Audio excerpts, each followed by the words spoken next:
AP రాజకీయాల్లో TDP, Janasena కలుస్తాయా లేదా అనే చర్చ ఊగిసలాటలో ఉన్న సమయంలో చంద్రబాబు అరెస్టు రెండు పార్టీలను మరింత దగ్గర చేసింది.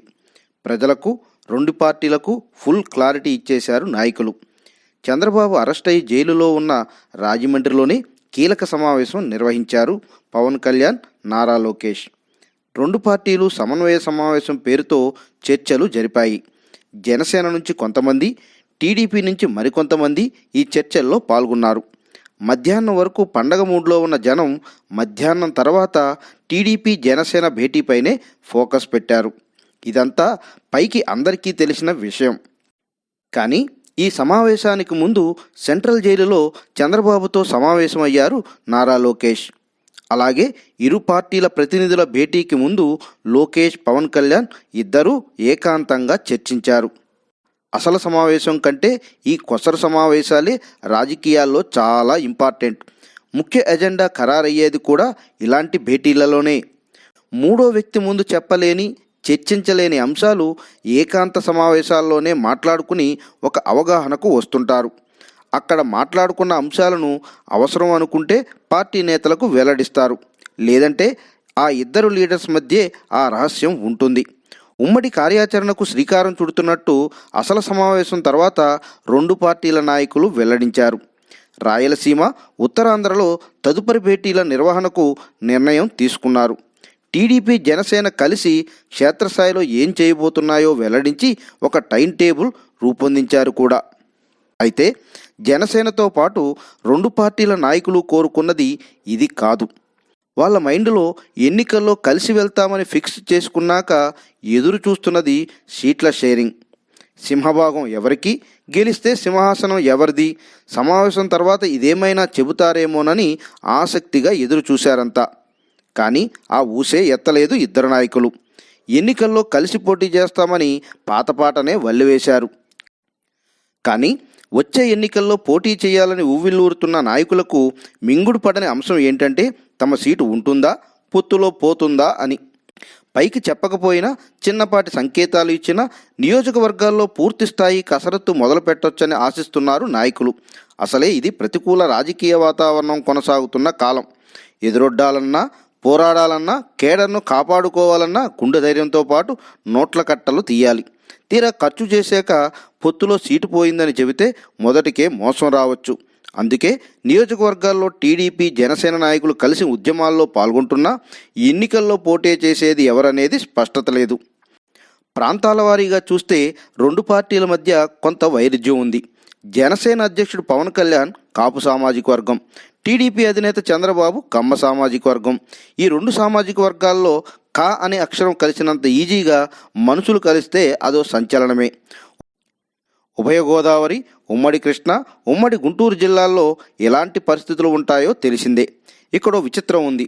గోదావరి జిల్లాల్లో కమ్మ సామాజిక వర్గంపై చూపించినంత వ్యతిరేకత రెడ్డి సామాజిక వర్గంపై చూపించరు కాపులు. అదే రాయలసీమలోని బలిజ కాపుల దగ్గరకు వచ్చేసరికి పూర్తిగా రివర్స్. ఆంధ్ర కాపులు, రాయలసీమ కాపులు పవన్ కళ్యాణ్ను ఆరాధించిన క్షేత్రస్థాయి పరిస్థితులను ఆకలింపు చేసుకుంటారా అనేది ప్రశ్న. 2014 ఎన్నికల్లో ఈ కాంబినేషన్ హిట్ అయ్యింది కదా అని కొందరికి అనిపించవచ్చు. అప్పుడు మధ్యలో సంధానకర్తగా బీజేపీ ఉంది. దాంతో ప్రాంతీయంగా నెలకొన్న విభేదాలను పెద్దగా పట్టించుకోలేదు జనం.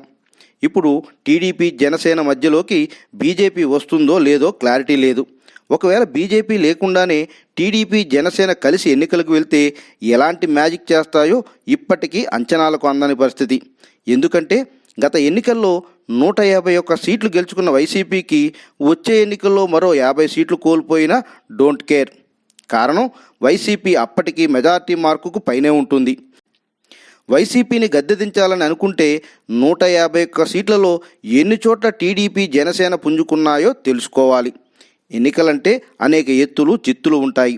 ఎన్నికలకు 5 నెలల ముందే అధికార వైసీపీ విసిరిన పాచికకు టీడీపీ విలవల్లాడుతున్న పరిస్థితి. చంద్రబాబును జైలు నుంచి బయటకు తీసుకొచ్చే దారి తోచడం లేదు.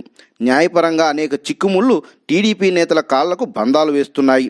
రేపటి రోజున టీడీపీ, జనసేన కూటమి అధికారం దిశగా ఎన్నికల్లో మ్యాజిక్ చేస్తే ఎలాంటి ఇబ్బంది ఉండదు. అలా జరగలేదో రెండు పార్టీలు మ్యూట్లోకి వెళ్ళిపోతాయి. టీడీపీ జనసేనల్లో ఎంతమంది మిగులుతారో ఈ రెండు పార్టీల్లో ఏది తట్టుకుని నిలబడుతుందో ఊహించడం కష్టం. అప్పుడు రెండు సామాజిక వర్గాల మధ్య అనుమానాలు తలెత్తితే పరిష్కరించే పెద్ద పార్టీ ఉండదు. అదే బీజేపీ ఉంటే చేసినా చేయకపోయినా ఏదో ఒక పిచ్చి విశ్వాసం.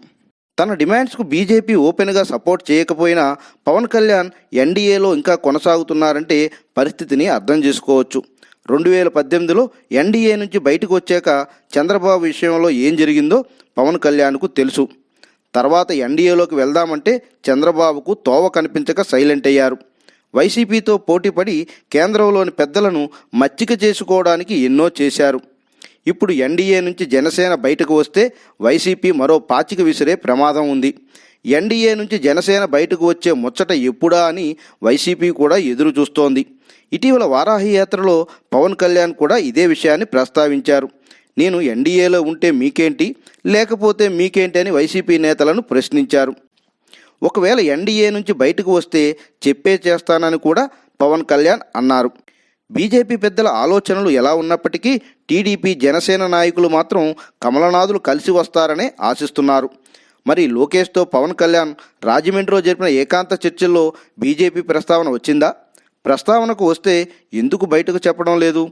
ఒకవేళ బీజేపీ నో చెబితే అదే విషయాన్ని ఓపెన్గా వెల్లడించడానికి జంకుతున్నారా?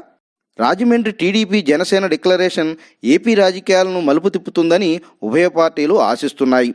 ఆంధ్రప్రదేశ్ రాజకీయాలు ఎన్నికల వేళ రసవత్తరంగా మారుతున్నాయనడానికి ఇంతకంటే నిదర్శనం అక్కరలేదు.